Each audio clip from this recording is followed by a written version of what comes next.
తాకట్లో ఉన్న మీ బంగారాన్ని విడిపించి ఆ రోజు ఆన్లైన్ రేటుకి కొంటాం. Sharma gold company. నమస్కారం, సుమన్ టీవీకి స్వాగతం. ముందుగా సుమన్ టీవీ ప్రేక్షకులందరికీ శ్రీ విశ్వావసునామ ఉగాది శుభాకాంక్షలు. ఈ విశ్వావసునామ సంవత్సరం ద్వాదశ రాశుల వారికి ఎలా ఉండబోతుంది, భవిష్యత్తు వర్తమాన కాలాలు ఎలా ఉండనున్నాయి, దేశ కాలమాన పరిస్థితులు ఎలా ఉండబోతున్నాయి, ఎటువంటి పరిహారాలను మనం పాటించుకోవాల్సిన అవసరం ఉంటుంది, ఈ విషయాలన్నీ కూడా తెలియజేసేందుకు మనతో పాటు ఉన్నారు దైవజ్ఞ బ్రహ్మశ్రీ వీరాపురం సుబ్రహ్మణ్య స్వామి గారు. గురుగారు నమస్కారం. శుభాశీస్సులండి. గురుగారు, ఈ విశ్వావసునామ సంవత్సరం మిథున రాశి వారికి మరి ఎలా ఉండబోతుంది? మిథున రాశిలోకి ఒక నెల రోజుల్లో గురువు కూడా వచ్చి మిథున రాశిలోకి వస్తాడు కాబట్టి వాళ్ళకి ఎలాంటి ఫలితాలను ఇస్తున్నాడు? మంచి విషయం తెలియచేద్దాము. అలాగే మిథున రాశి వారికి ఈ విశ్వవసునామ సంవత్సరం ఉగాది నుంచి మొత్తం మీద ఆదాయ వ్యయాలు, ఆదాయం వచ్చేటప్పటికి మిథున రాశి వారికి 14, అలాగే వ్యయం వచ్చేటప్పటికి 2. ఇక్కడ మనకు ఆదాయం అధికంగా ఉంది మిథున రాశి వారికి. ఆదాయం వచ్చేటప్పటికి 14, 14లో 2 ఖర్చు తీసేస్తే 12 అధిక ఆదాయంలో ఉన్నారు మిథున రాశి వాళ్ళు. ఈ సంవత్సరము ఆర్థిక పరంగా మిథున రాశి వారికి తిరుగులేదు. సర్వకార్య సిద్ధిరస్తు, అనుకున్న ప్రతి పనిని నెరవేర్చుకోగలుగుతారు, చక్కగా కలిసి వస్తుంది కూడా. అలాగే ఇక్కడ మనకు రాజ్యపూజ్యము అవమాన విషయాలకు వచ్చేటప్పటికి మిథున రాశి వారికి గౌరవార్థం 4, అవమానం 3. ఇక్కడ అక్కడ కూడా పర్వాలేదు. రాజ్యపూజ్యం 1 అధికంగా ఉంది. అక్కడ గౌరవించేవాళ్ళు, ప్రేమించేవాళ్ళు, అభిమానించేవాళ్ళు ఈ సంవత్సరం వీళ్లకు అధికంగానే ఉంటుంది. అంటే వీళ్ళ పడిన కష్టానికి గుర్తింపు అనేది లభిస్తుంది. సన్మానాలు, సత్కారాలు, అలాగే 10 మందిలో వీళ్ళకి గౌరవప్రదమైనటువంటి మూమెంట్లు, ఇలాంటివన్నీ కూడా వీళ్ళ కష్టార్జితానికి కాను గుర్తింపు అనేది లభించడం.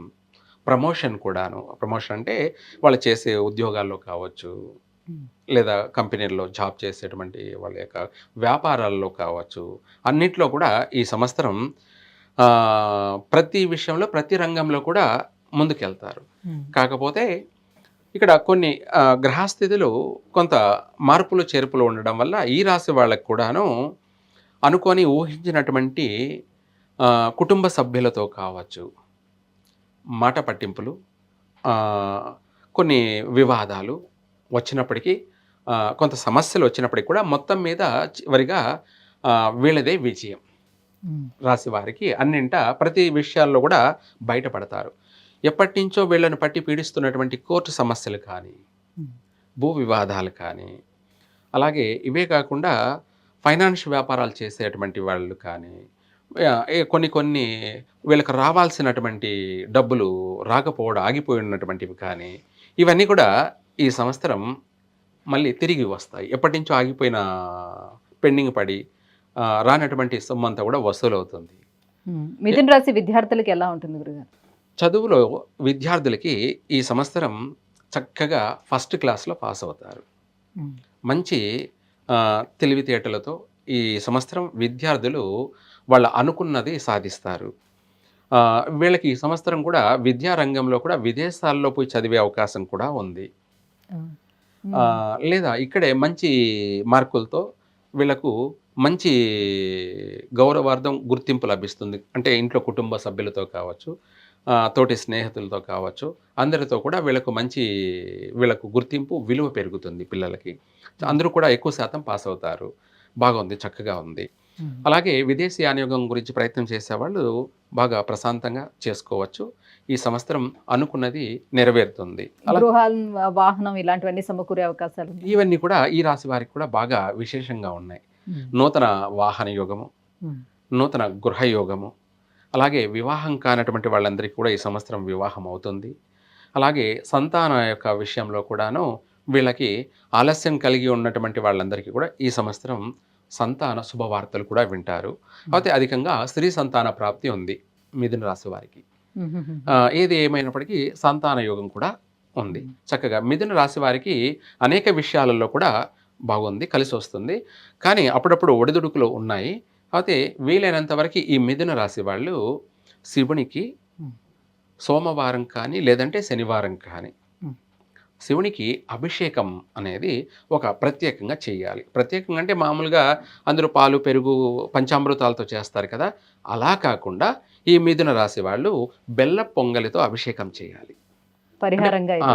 పాయసాన్నం అంటారు కదా, ఉమ్, లేదంటే అన్నంతో చేసినటువంటి బెల్లం వేసి చేసినటువంటి పొంగలి. ఉమ్, అది కూడా మనకు వేడి వేడిగానే తీసుకువెళ్ళి ఆ శివునికి అభిషేకం చేయడం వల్ల రుద్రుడు అంటారు ఆయన్ని. ఉమ్. ఏమంటారు? రుద్రుడు. రుద్రుడు, మహారుద్రుడు. అలా అభిషేకం చేయడం వల్ల ఆ యొక్క అన్నాభిషేకం అంటారు. దీంతో చేయాలియా లేకపోతే ఉత్తి అన్నంతో చేస్తారా? లేదు లేదు, బియ్యము బెల్లము అంటే బెల్ల పొంగలి అదే బెల్ల పొంగల్.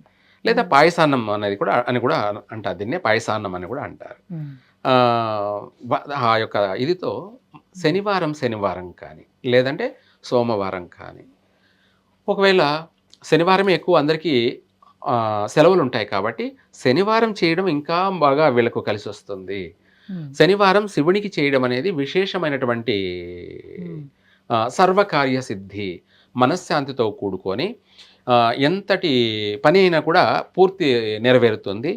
అలాగే ఆరోగ్యపరంగా ఈ మిథున రాశి వాళ్ళు బాగుండడం కోసం, చక్కగా ఆరోగ్యంగా ఉండడానికి కోసం ఒకటి, రెండోది వచ్చేసి అనుకున్న పని వెంటనే నెరవేరడం కోసం ఈ యొక్క బెల్ల పొంగలితో అభిషేకం చేసినట్టయితే ఈ సంవత్సరం వీళ్ళకు తిరుగులేదు, అన్నింటా విజయమే. ఉమ్. సంతోషంగా, ప్రశాంతంగా, ఆనందంగా, మనశ్శాంతిగా ఈ మిథున రాశి వాళ్ళు జీవించవచ్చు. గురుగారు, మిథున రాశి వారికి ఈ సంవత్సరం అంతా ఏ రకంగా ఉండబోతుంది, అలాగే పరిహారం కూడా తెలియజేసినందుకు ధన్యవాదాలు.